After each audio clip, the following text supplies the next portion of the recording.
mengomunikasikan asuhan keperawatan retardasi mental pada anak.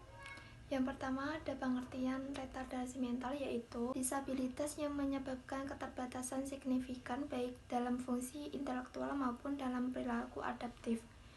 Yang kedua, penyebab, yaitu terdiri trauma, infeksi, kelainan kromosom, kelainan genetik dan kelainan metabolik yang diturunkan, keracunan, gizi, lingkungan. Yang ketiga, tanda dan gejala, yaitu terdiri pertama, kelainan pada mata, itu meliputi katarak, chorioretinitis. Yang kedua, kejang, terdiri dari kejang umum tonik-klonik, kejang masal neonatal. Yang ketiga, kelainan kulit. Yang keempat, kelainan rambut. Yang kelima, distonia. Yang keempat, komplikasi. Komplikasi ini terdiri dari paralisis serebral, gangguan kejang, masalah-masalah perilaku, defisit komunikasi, konstipasi, lalu disfungsi tiroid, gangguan sensoris, kesulitan makan. Yang kelima, pemeriksaan penunjang, yaitu terdiri dari 1. Kromosomal koriotip. Yang kedua, EEG. Yang ketiga, cranial computed tomography atau CT. Yang keempat, titer virus untuk infeksi kongenital. Yang kelima, serum asam asetat. Yang keenam, laktat dan privat darah. 7. Plasma asam lemak rantai sangat panjang. Yang kedelapan, serum zinc. Yang keenam, penata laksanaan. Yang pertama, pengobatan. Pengobatan ini tujuannya mengembangkan potensi anak semaksimal mungkin atau sedini mungkin, diberikan pendidikan dan perhatian khusus. Obat-obatan ini terdiri dari obat psikotropika, 2 psikostimulan, 3 antidepresan, 4 obat untuk perilaku agresif. Yang kedua, terapi bermain. Terapi ini permainan yang sesuai meliputi suara musik yang bergerak, mainan yang diisi, bermain air, menghanyutkan mainan kursi atau kuda yang dapat bergoyang.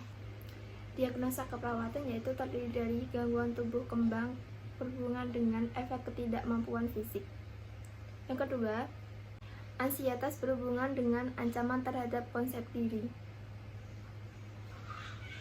Nah, intervensinya yaitu gangguan tubuh kembang berhubungan dengan efek ketidakmampuan fisik. Definisi ini kondisinya individu mengalami gangguan kemampuan bertumbuh dan berkembang sesuai dengan kelompok usia. Noknya, perkembangan anak. Usia anak pertengahan. Setelah dilakukan tindakan keperawatan, diharapkan perkembangan anak. Usia anak pertengahan adekuat dengan kriteria hasil bermain berkelompok, mengembangkan persahabatan, menunjukkan kreativitas, menunjukkan kemampuan pada tingkat mampu di sekolah.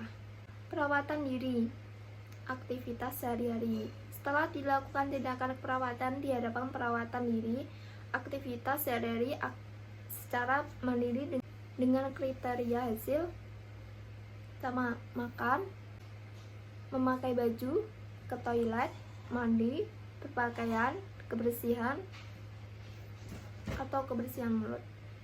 NIC-nya yaitu bimbingan antisipatif tindakan perawatan.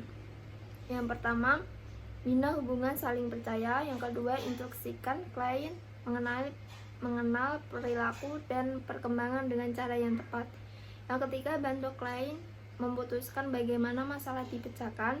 Yang keempat, bantu klien beradaptasi dengan adanya perubahan peran. Yang kelima, jadwalkan kunjungan terkait dengan perkembangan situasi dan strategi yang tepat. Adapun manajemen perilaku, yaitu terdiri dari 1. Komunikasikan harapan bahwa anak dapat tetap mengontrol perilakunya. 2. Konsultasikan dengan keluarga dalam rangka mendapatkan informasi mengenal kondisi kognisi dasar anak. 3. Atur batasan bersama anak. 4. Tahan diri dari berdebat atau melakukan tawar-menawar pada anak. Diagnosa yang kedua, ansietas berhubungan dengan ancaman terhadap konsep diri, definisi kondisi emosi dan pengalaman subjektif individu terhadap subjek yang tidak jelas dan spesifik akibat antisipasi bahaya yang memungkinkan individu melakukan tindakan untuk menghadapi ancaman. Notnya terdiri dari tingkat kecemasan. Setelah dilakukan tindakan keperawatan, diharapkan tingkat kecemasan berkurang dengan kriteria hasil: 1. Melakukan rasa marah secara berlebihan. 2. Rasa takut disampaikan secara lisan. 3. Rasa cemas yang disampaikan secara lisan. Adapun tingkat kecemasan sosial. Setelah dilakukan tindakan keperawatan, diharapkan tingkat kecemasan sosial berkurang dengan kriteria hasil: 1. Persepsi diri yang negatif pada keterampilan sosial. 2. Persepsi diri yang negatif terhadap penerimaan oleh orang lain. 3. Takut berinteraksi dengan orang yang lebih unggul. 4.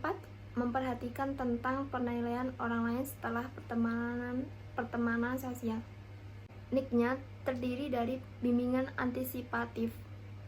Tindakan keperawatan: 1. Bina hubungan saling percaya. 2. Instruksikan klien mengenal perilaku dan perkembangan dengan cara yang tepat. 3. Bantu klien memutuskan bagaimana masalah dipecahkan. 4. Bantu klien beradaptasi dengan adanya perubahan peran. 5. Jadwalkan kunjungan terkait dengan perkembangan situasi dan strategi yang tepat. Adapun konseling terdiri tindakan perawatan: 1. Bangun hubungan terapeutik yang didasarkan pada rasa saling percaya dan saling menghormati. 2. Tunjukkan empati, kehangatan, dan ketulusan. 3. Tetapkan lama berhubungan konseling. 4. Tetapkan tujuan-tujuan. 5. Gunakan teknik refleksi dan klarifikasi untuk memfasilitasi ekspresi yang menjadi perhatian. 6. Minta anak untuk mengidentifikasi apa yang mereka bisa atau tidak bisa lakukan terkait dengan peristiwa yang terjadi. Sekian dari presentasi saya. Apabila ada salah kata, mohon maaf. Wassalamualaikum warahmatullahi wabarakatuh.